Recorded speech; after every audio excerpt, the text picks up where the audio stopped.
Hey everyone, welcome back to the Save It for the Blind podcast. My name is Carson Odegaard and I'm the Hunt Program Coordinator for CWA. We have a great podcast slated for you guys today. Two guests across from me, we have Brad Jones, who is CWA's Director of Development.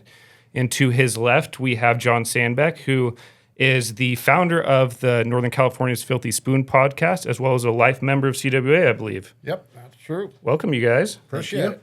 So right now we're sitting in CWA's headquarters, our podcast studio, and we are, 3 days out from duck season? Yep. What's down to it. What's your guys' plans? Well, I'm getting a bunch of hate on my own podcast, but I'm going to be deer hunting this weekend. Okay. I got a X-Zone tag to fill, and I haven't filled it yet. So, Hey, priorities, you know? you know what I mean? Yeah. Duck season's a long time. They started calling it the Filthy Muley podcast because that's all we was talking about last week. But our fields ain't quite ready anyhow. Normally, Okay. I'd try to get on a refuge. I didn't get drawn for a hunt through CWA or the refuge. So I'm not, I was probably going to have to sit around and sweat line it anyway. So I don't feel too guilty. But Yeah, no. yeah. If you can get out hunting, whether it's deer hunting or duck hunting, it's still hunting. Yep. And we got, supposedly, I got a guy up there's got eyes on a decent buck. So hopefully I can get the deal done. Who knows? I might even get it done Friday and I still might be hunting. Yeah, Friday, so. Best of both worlds. Positive vibes, man. We'll see. Definitely. Brad, what do you got?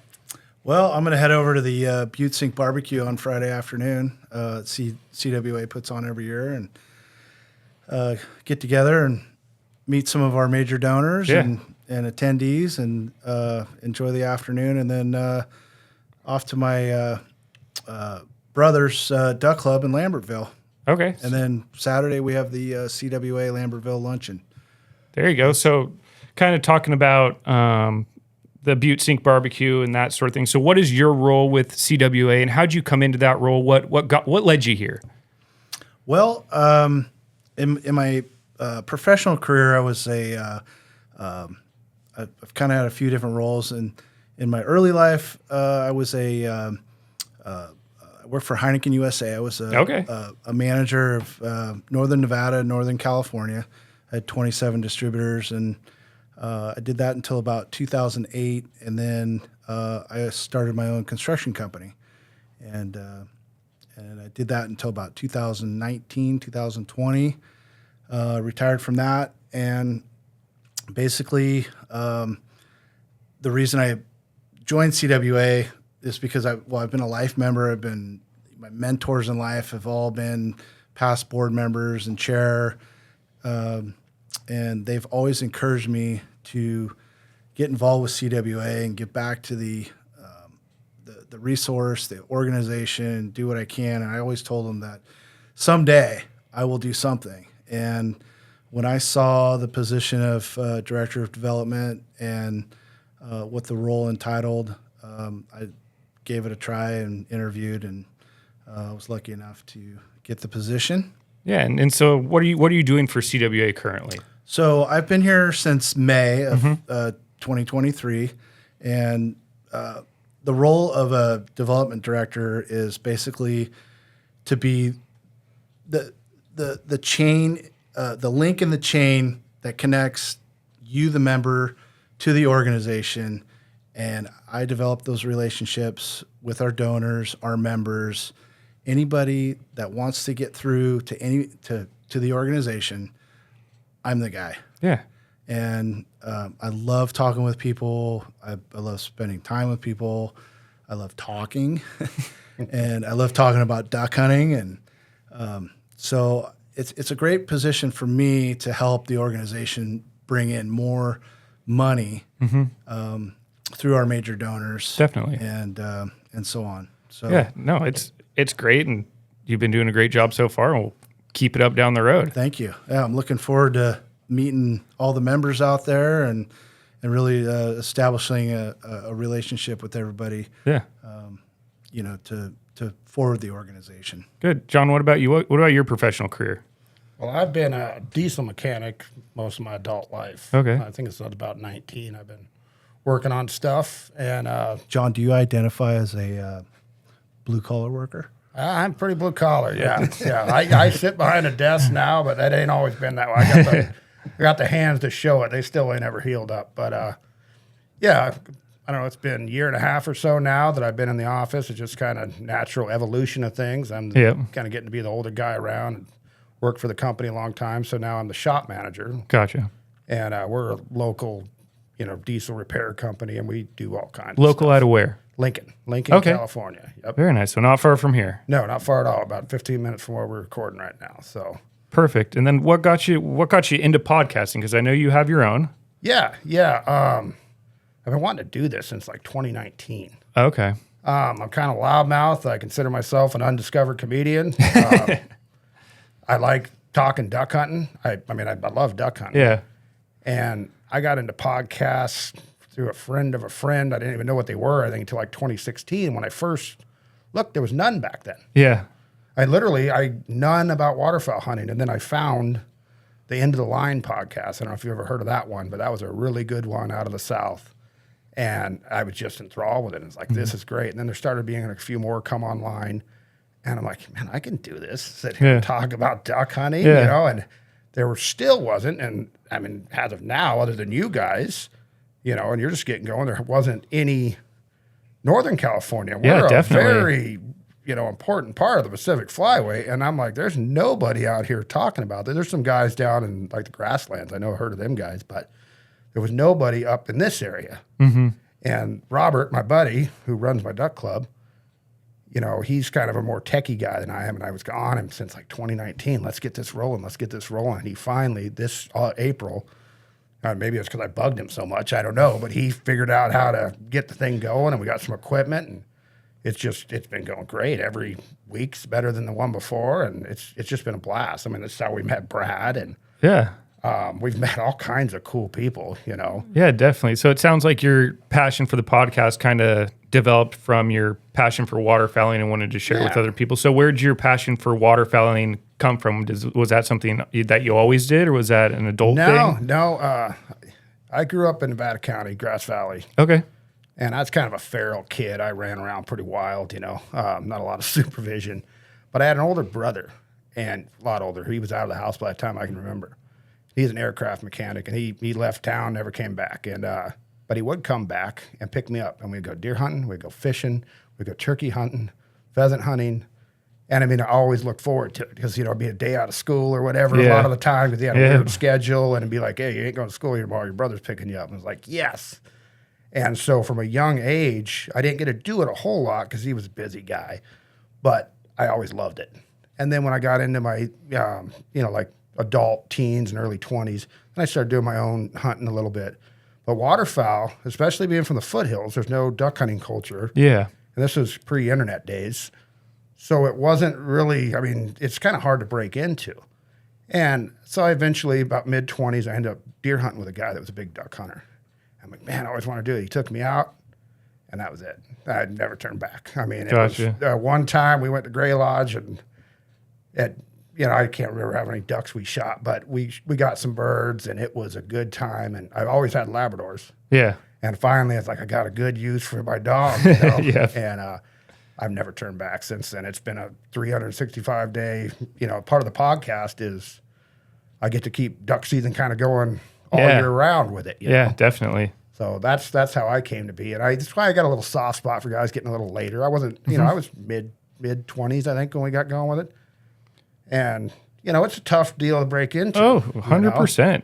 And I was fortunate enough to have one buddy, and that's all it took. And I really try to pass it forward I help a lot of guys at the shop that, have never had an opportunity to do it. And that's great to pass it forward like you're talking about, because I see a lot of, the 20 to 30-year-olds coming out, and as people who are experienced hunters, we know that this probably is a passion that has the biggest hurdle to get into and do it effectively. Yeah. And if you can, bring out just one person a year, that's one more person that, can pass on the hunting heritage to somebody else. And there's a lot of people out there that need those mentors, because it is such a difficult hobby to pursue effectively and to do it legally.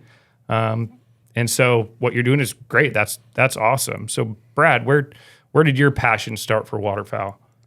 Well, mine started a long, long time ago, about 1980. I was about 8 years old. My dad took me out. He had we had a family duck club. I'm going to try to give you the trimmed down version. Too, Hey, by the way. it's whatever you need. But we had a duck club in Lambertville, which is up by the Sacramento Refuge here in the Sacramento Valley. And I was about 6 years old when he first started taking me out in the duck blind. And then I got my hunter safety card when I was 8 years old in 1980. And basically started with a single shot 410. And I got my first duck was a Drake teal. And I think I water sluiced it too. As long as it was down. And so yeah, I was there until 2021 when our family sold the club. But I have been an absolute passionate duck hunter since 1980, and I live, breathe duck hunting 24/7, 365 days a year. I have a hobby business that I build duck and goose calls. It's just one of those things that it's not really a passion or a hobby. Duck hunting is a way of life. Mm-hmm. And so I've been able, fortunately, to basically revolve my life around duck hunting. And I know that I'm not the only one that is like this. Yeah. You know, everybody that is serious about duck hunting is super passionate, and it's part of their life, you know, and I would bet you that most grown men think about duck hunting more than anything. Yeah. that are passionate duck hunters. So I mean, that's just a snapshot between 1980 and today, you know, what got me into duck hunting. But there's been you know, it was a family affair for many, many, many years. And then I started meeting mentors that would take me on trips out of state or to different duck clubs, and kind of progressing, you know, my skill level as a duck hunter, because you kind of grow up in the same place and you hunt the same pond, and you know, you don't really experience things until you actually go out, whether it's public land hunting, or you go out of state, you go to different lodges. Yeah, definitely. And commercial properties. But I'm just, you know, I'm thrilled to be here. I'm thrilled that duck season's going to start and get going another one. This will be my 46th year. There you go. of hunting. That's awesome. Yeah. So in 46 years, you have any good duck blind stories that you can share? I have many, but I think the most incredible duck blind story was early 2000s. It was kind of like a late December morning hunt. There wasn't a whole lot going on. It was a friend of mine were in one of my duck blinds at my duck club, and for some reason in our area, we would get a lot of Eurasian widgeon. And back in the early 2000s, it was pretty rare to even see a Eurasian widgeon in California. And I've shot 7 of them at my club over my lifetime. And this story is incredible. I mean, so a buddy of mine, he shot and crippled a drake mallard, and it landed in the pond. It went into the tules. And he got out of the blind, was walking over to take his dog over there to fetch the crippled mallard. And there was a group of, I don't know, it was about 12, 15 widgeon. They were doing that courtship thing. Yep. Kind of where they were dive bombing and flying around. And he was walking across the pond, and I started yelling at him because they were coming over really low and really fast. And so I said, "Hey, over your head." And he looked up, and he pulled up and fired one shot, and 2 widgeon came down in one shot. And he was out there yelling and screaming. And I was like, what is he so excited about? And he come walking back to the blind. He had a perfect pair of Drake Eurasian widgeon. Wow. And it was incredible. So he Scotch doubled on a pair of Drake Eurasian widgeon. And I would bet that that's probably the only time in the United States that's ever happened. Yeah. And both drakes, too. Both drakes in perfect condition. I mean, perfectly plumed out. It was incredible. It was incredible. And I have a picture to prove it, and I was there to see it. So That's awesome. My story, and I'm sticking to it. Definitely not a BS story. That's awesome. What about you, John? You have any good stories? Yeah, they're pretty short, and I got kind of two. My daughter, she got her hunter safety when she was 9, and she's always been, like, I always joke around, best son I ever had, And she's serving in the Navy right now, I have to always mention, because I'm proud of I could be of her. It's amazing. Yep, she's heading out to Japan here shortly. Anyway, she was 9, and we were fortunate enough to hunt on this awesome club. The guy's a Emerald benefactor, a CWA, awesome guy. You'll know who I'm talking about. And we were fortunate enough she got to hunt her whole youth hunt there. So when she was 9, we went out there. There's really not a bad blind at this place. And she's pretty little, And that day we shot almost 3 boxes of shells. No birds. I think she shot over my head, blew my ears out a couple times. She had a bruise on her forearm right here because she was so excited she wasn't shouldering the gun, and I probably wasn't the best mentor I could have been. I'm like, it's right there, And anyway, you fast forward to when she was 16, and we hunted all kinds of blinds at the youth hunt over the years. Mm-hmm. But when she was 16, we're in the same blind, and it's a different story. She's shooting a 12 gauge. She's picking out the drakes. We were done in short order, with and just to see the progression of that 9-year-old little girl that's just in awe. She still had fun, but she was bummed she didn't get any birds the first time. But seeing her at 16, where she's picking out the ducks she wants, we're waiting on the mallards. Yeah. If she's not going to shoot a hen sprig, she's going to get a drake. And it just to see that progression, and a lot of it's her, but I had a part of it because I'm the one, brainwashing her sleep, playing music about duck hunting to her. But that was really, really special to me. I'll always remember that last youth hunt with her because it was different. Now after that, she through high school she started going to the refuge herself with friends and stuff, and hunting with Dad wasn't quite as cool as that last youth hunt. But I'll always remember that. And then a short one with me personally. It was a couple of years. I did the refuge thing for a couple of years, and then I started renting a few rice blinds.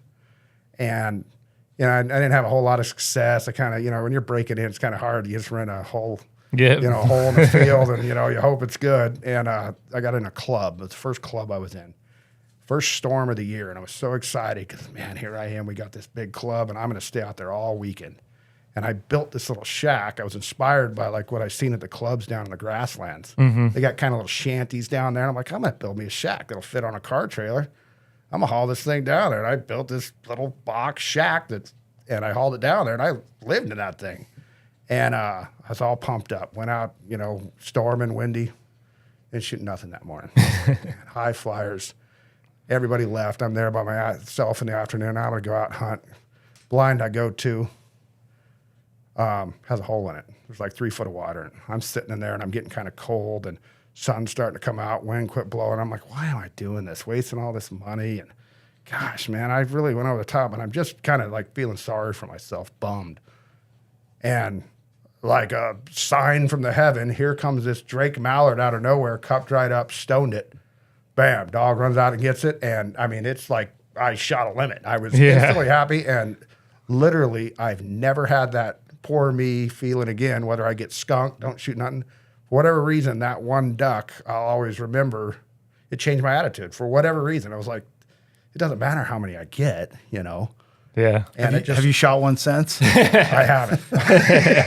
Few and far between. Yeah, I mean, of course, we all got the stories about the limits in 20 minutes and shooting out of the country and all, but to me, those two they're always special to me, Yeah, those special times that you really resonate with you. Yeah, and of course, we all got 100 of them, but those two just really always were something meant to me. Yeah, and I mean, talking about these stories is getting me ready for duck season. The folks listening to us right now, our podcast is getting filmed literally 3 days before the opener of the Balance of the State, but we'll see how true these predictions come, but I want both your guys' predictions for the season. So we'll see how accurate you are because it's going to come out halfway through the season. So, Brad, what's going to be your prediction and why? I drive from the Bay Area up to Roseville a couple days a week to come to the office here, and along my drive along 680 there's the Sassoon Marsh, and I've probably driven, since I was a kid that route.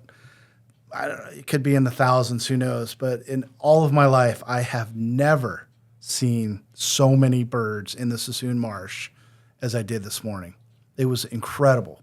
So, I mean, there's ponds along 680 close to the bay there that I don't think I've ever seen a duck that were just chock full today. So it was one of the most promising signs I've ever seen that. And, you know, there's been birds in the Yolo bypass for, a couple, 3 weeks now. Mm-hmm. And it's early for them to be in there, but it's also, you know, high water year. So we have plenty of water.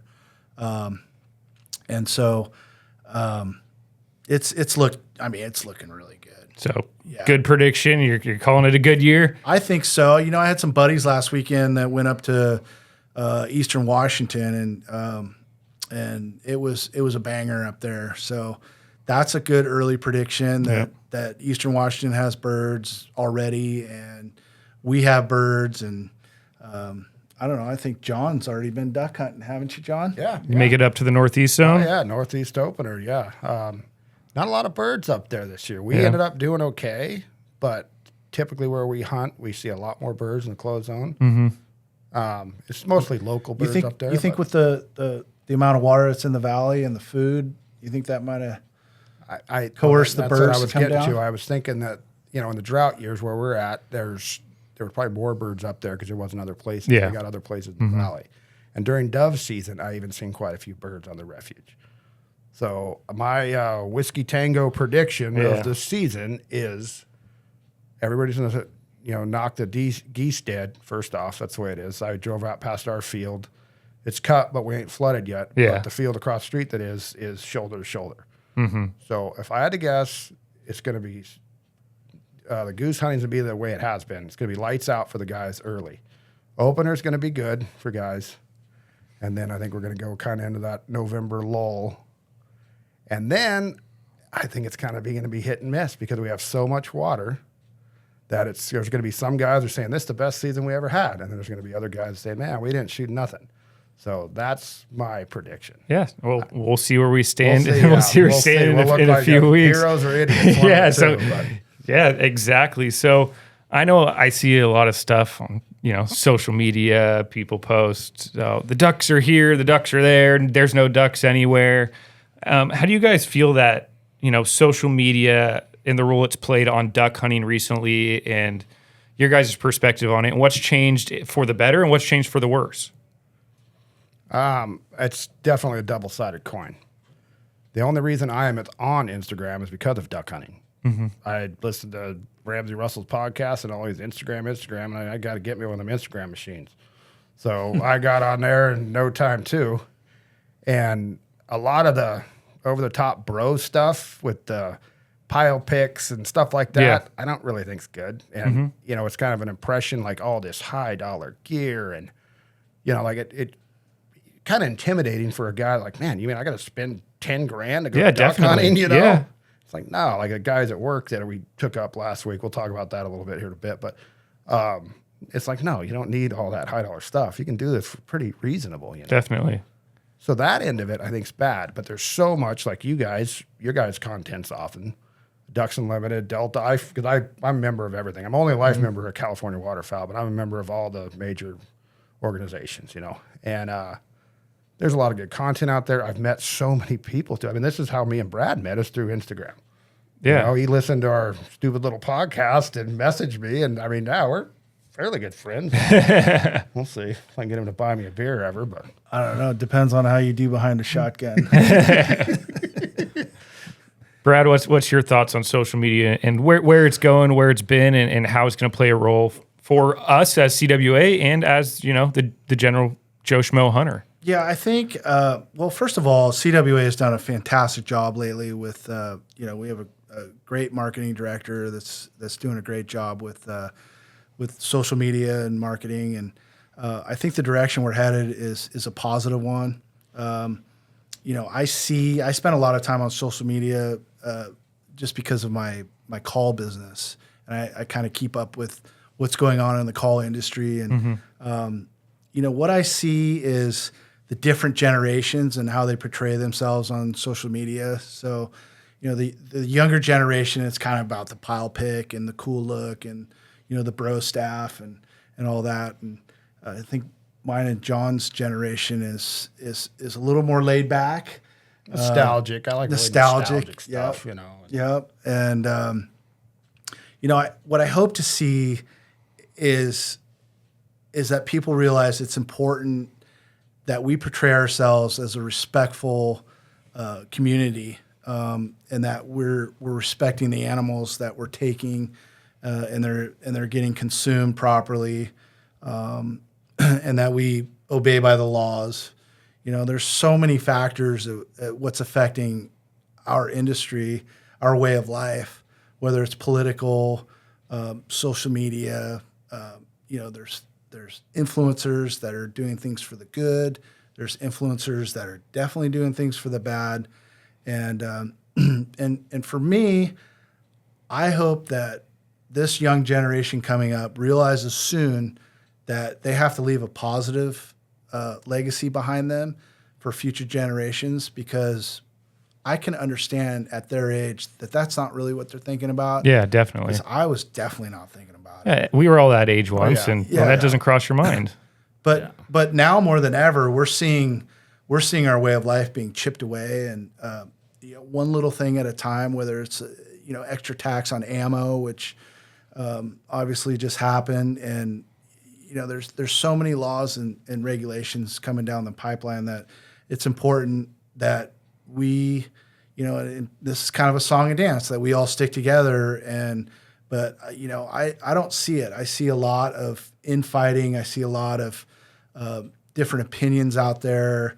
How to approach the image that we're trying to portray on social media.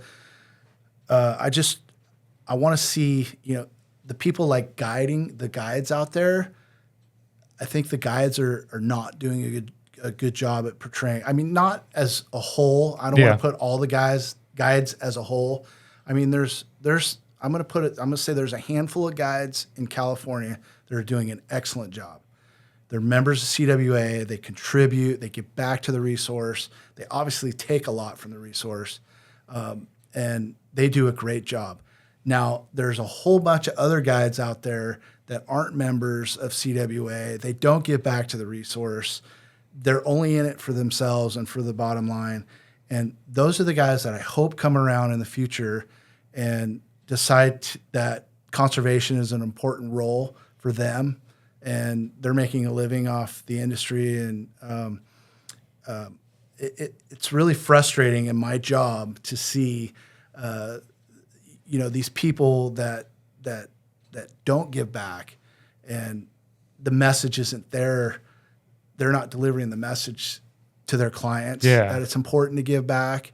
And I hope that in my tenure here at CWA that I can spread the message and get to some of these guides and help them spread the word about conservation and how important it is in California, and what our mission at CWA is. Definitely. And would you consider that the most frustrating part of what is the most frustrating part of your job as the director of development? So the most frustrating part is people I know that are diehard duck hunters. I mean, just they grind their teeth duck hunting. That's all they do. That's all they think about. They're not even members of CWA. They some people have perceptions of CWA that we're a good old boys club, or we're doing this wrong, or we're doing that wrong. Well, you know what, you guys, get involved. We have a board. Come step on the board. If you want to see change, come be that board member. Because we don't own CWA. Yeah, we work for you. And by all means, our board is absolutely fantastic right now. These guys are businessmen and women. They are committed to conservation and the mission of CWA, and they represent the members. And hats off to the board, because I'm seeing a really positive change in this organization in the recent years. But back to being, the frustration of not being these guys. They might be on social media and they're complaining, or they're a guide and they're complaining, and that's all they do is they complain. And I have the ability to see if they're members or not, and 9 out of 10 of them are not even members. Yeah. They don't donate, or they never have, and they claim they have. And it's like, come on, you guys. We have to protect the future. Yeah. And I hate to be the guy sit here and just, grind away, but it's so frustrating. And I became a life member at a young age because I believed in what it means to protect our hunting heritage in California. And I'm so proud of the guys that do donate. There's a young group of guys in California that are really stepping up to the plate. I think in the next few years, you'll start to recognize these guys. It's not just the rich old guy, pouring money. I mean, we have those guys, and those are our saviors. Those are the most important members. I've always said that there's 10% giving 90% to the organization, and it seems like that. But now that there's this younger generation, and I'm talking about 30s and 40s younger generation, they're really stepping up to the plate, and some of them are brand new hunters. Yeah, and they see the importance of the mission at CWA, and we just hope to further develop those guys as major donors. I have a major donor program pamphlet here, and these are all the major donor levels is so important to the organization because they contribute to all of our different programs, and I'm just proud to see these guys stepping up. Good. And so the other side of the coin, you kind of answered. Is that what you would qualify as most rewarding part of your job, or do you have other things that you look forward to and you come home at the end of the day and you're like, that was awesome, like that's why I do what I do? Yeah. So the most rewarding part is meeting all the members in the organization, and they all have the same passion you and I, and John and everybody else has with duck hunting. We're so passionate about what we do, and so are all the other members. And I've always said we're all the greatest duck hunters in the world, and we all believe that, right? And so the most rewarding is meeting these people and seeing their passion and getting to know and developing relationship and friendships, and it's just, I come home at night and I'm just like, we have the most awesome membership group. Yeah. And the guys that are not awesome are probably not even in as members, but our membership group is completely awesome, and I love them. Good. Men and women. I mean, we have lots of women members. Yeah. And also, like, the staff here is just incredible. I've told John in a Filthy Spoon podcast that this organization is like a well-oiled machine. It's one big family. It's all it is. It is incredible. I mean, there's nobody you can't talk to. There's nobody you that won't do something for you if you ask them. I couldn't be more proud to work for this organization, and the people leading it, and all the way down to the ladies answering the phone. They're awesome. Yep. No, I'd echo that all the way. All the way. I know you're talking about being on John's Filthy Spoon podcast. John, I know you started the podcast for, being able to discuss duck hunting year round as opposed to just duck hunting during duck season. Do you think podcasting as opposed to like Instagram is going to play a role in the future for how it influences maybe the younger hunter? I mean, it's a podcast and we have video with our podcast, but some don't. So they aren't seeing those pictures, those success pictures. But do you believe just spreading the word and talking about it will have an impact on hunters? Yeah, most definitely. I know a lot of kids listen to podcasts, and especially the YouTube stuff. I mean, it's huge having the video. People love that. Kids, especially younger people. But no, I think podcasting is a great way to communicate with people, especially for like something like this, hunting. Like, there's a young guy actually went with us to Northeast opener, and this guy's head over heels. Tell the story you got of the guy you brought out. Oh, okay. Well, we got 4 new CWA members and hunters out of that. Very nice. Over the 7 years, we've probably got, there was 4 this year, so it's probably 15 guys who started in duck hunting, and they get their first CWA membership at that dinner because we always get a table. And there's 2 of them right now. They're just hooked. Well, actually, 3 of them. One of them likes it and is going to go, but there's 3 of them. They're driving me nuts, asking me how to go. And, I told him your last podcast, I actually sent it to him. I said, hey, listen, there's a lot of good information for new hunters and signing up for their hunts. And he was stoked. He's like, oh, that was great. I'm going to sign up. And, he's already a member. And it's just cool as heck because the owner of our company, Superior Equipment, we've done this duck hunt now 7 years in a row. And he's a duck hunter. I'm a duck hunter. But other than that, a lot of these guys have either never hunted or never duck hunted. But it's kind of a team building, and not everybody goes, but we've had a good number of guys go that we're introducing them to hunting. And we go to the CWA dinner up there. We have a blast. We always seem to do well in the raffles and stuff. That always helps. But yeah, Brad, the boss, he won the 28 gauge up there last week. There you go. So that was cool. Yeah, that was really cool. And these guys, it feels good because I'm like, and I tell them, dude, you got to be a member of CWA. I'm telling you, in a duck hunt, this organization has your back. And like I say, I feel pretty good about getting all these guys into it and kind of, I'm old school, kind of starting them out right. They don't understand, hey, we can't chase them in the boat. That's not how we hunt. Yeah. It's just teaching them, and it's been a blast. And this year, I think, was the best with the 4 new guys and 3 of them are just hooked. And I'm like, yes, man. I told them, I said, I'm not going to be around this week because I'm deer hunting, but I promise you I'll get you out there. I'll go to the refuge with you, kind of hunt out there, show you the ropes and, so pretty exciting and fulfilling for me. Yeah. I'm older and I somebody had to show me, It's super rewarding taking out new people. Yeah. Especially when they're in awe over it, Yeah. It's probably one of my favorite things because I always tell people, I've duck hunted my whole life and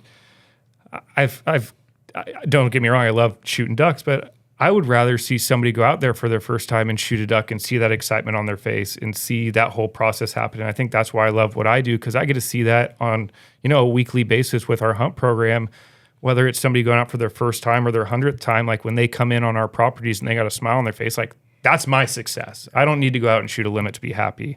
And I know you guys feel the same way, taking out a new hunter. Yeah. That new hunter shooting that first duck and you standing next to them, seeing that click in their head is just, that's what makes it worth it once you get to the point that we're at where, we don't need to go out and shoot limits every day to be successful. Our success is passing on the heritage to other people.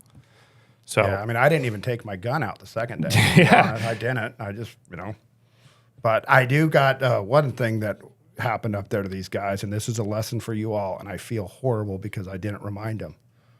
One guy got a ticket for no plug in his gun. Yeah, that's something to check. He didn't know it was innocent, and the guy was nice as could be, and it's like, guys, make sure I felt so bad that I didn't remind him. He had an old 870, and he thought it was in there, and I didn't. Because normally when I got new guys, I remind them. Yeah. Hey, make sure you got your license on you. We got, ain't got no lead here, and all the rules, and I didn't remind them, and I felt horrible, The game warden, we're just a game warden at the boat ramp. We pulled up, no big deal. We're legit, I don't got nothing to be nervous. And starts checking guns, hand them over, and but he'll never forget that. I can tell you that, And it's the guy, the warden was really cool about it, and I apologized to him and said, "These guys are new. I took them out. I'm sorry." And he was really, he still gave a ticket. He was smiling the whole time he wrote it, but he was very nice. He could have confiscated his gun if he wanted to. No, definitely. Yeah, they can give him the riot act. It was a federal game warden. Yeah. Too.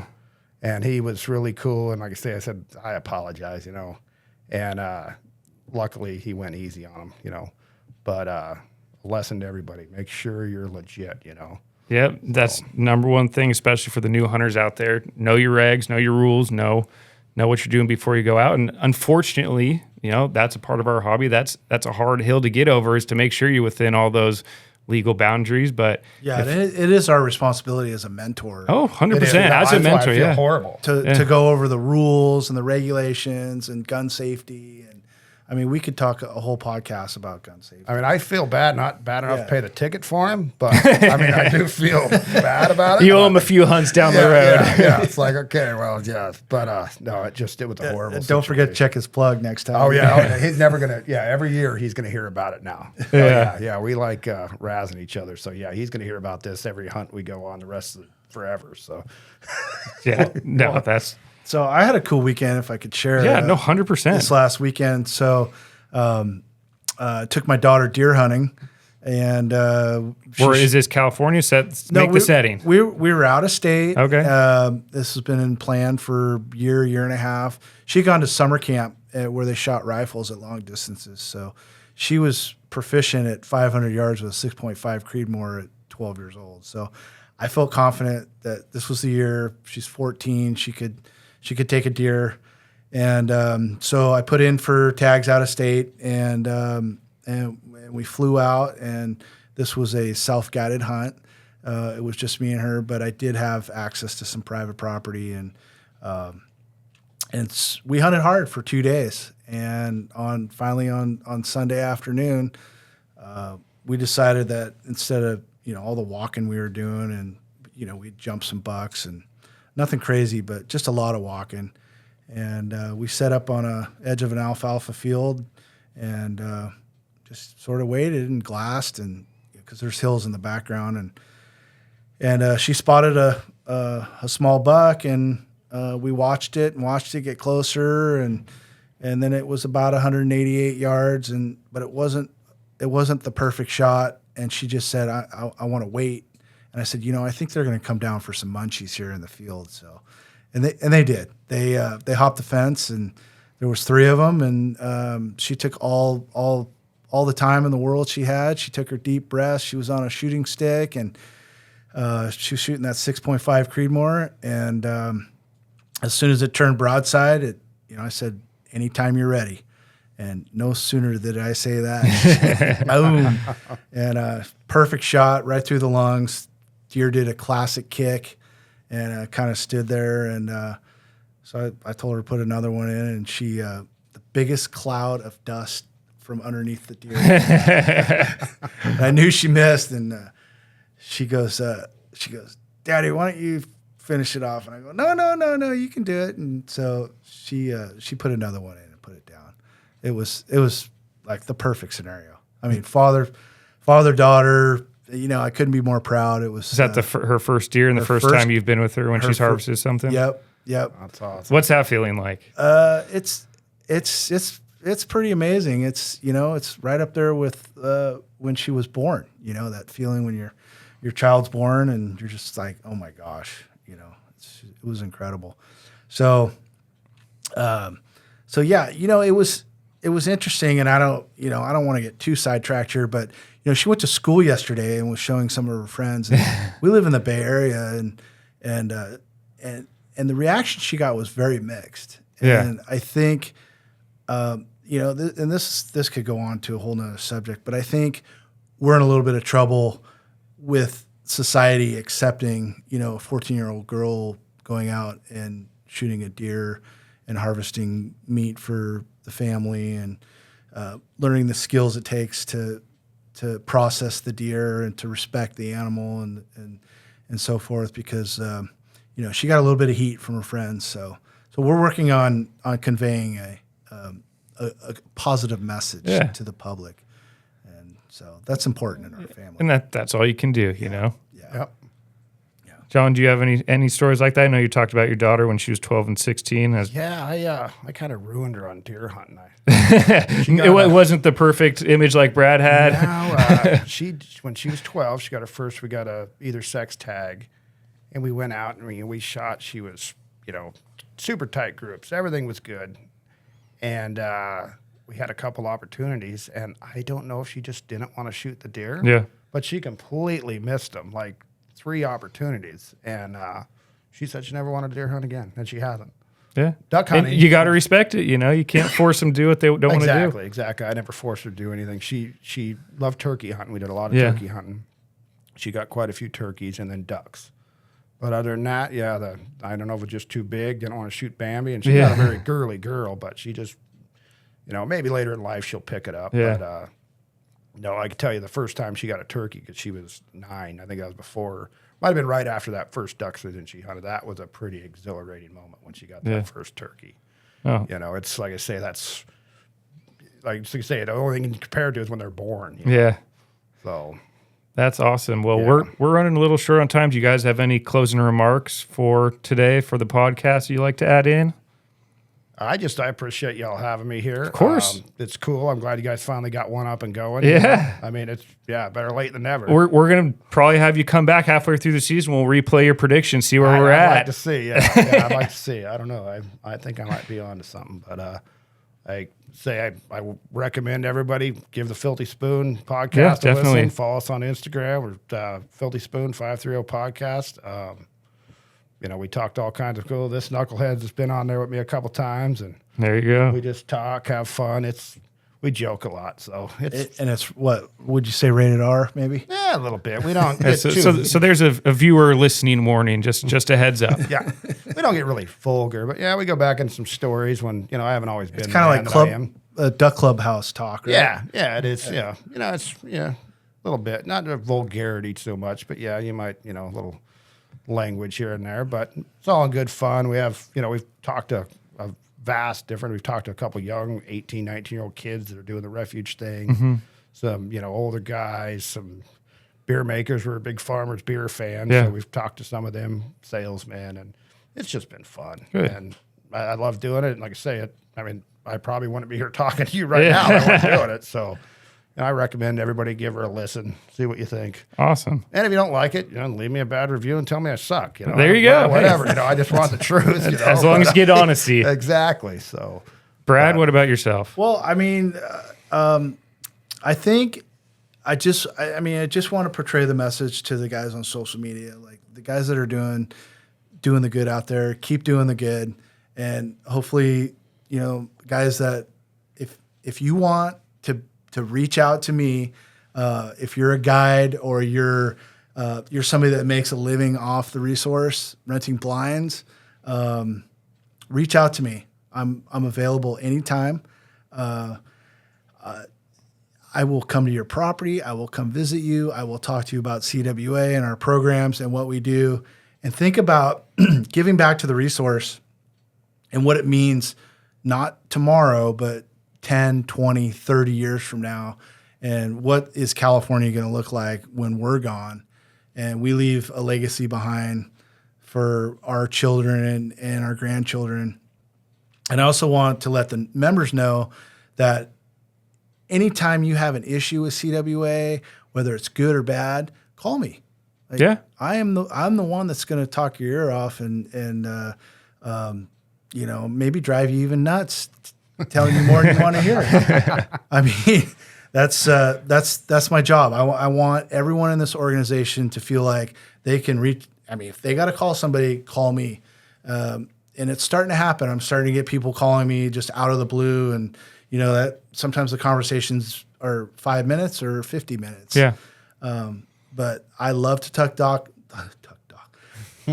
hunting, and I love to talk about the organization and how we can raise money for the ducks and improve the infrastructure of waterfowl management in California.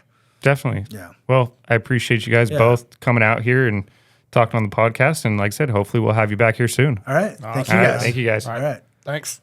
My name is Carson. Thanks for watching the Save It for the Blind podcast here at the CWA Roseville headquarters. You can find this podcast at Spotify, Apple Podcasts, and wherever podcasts are found.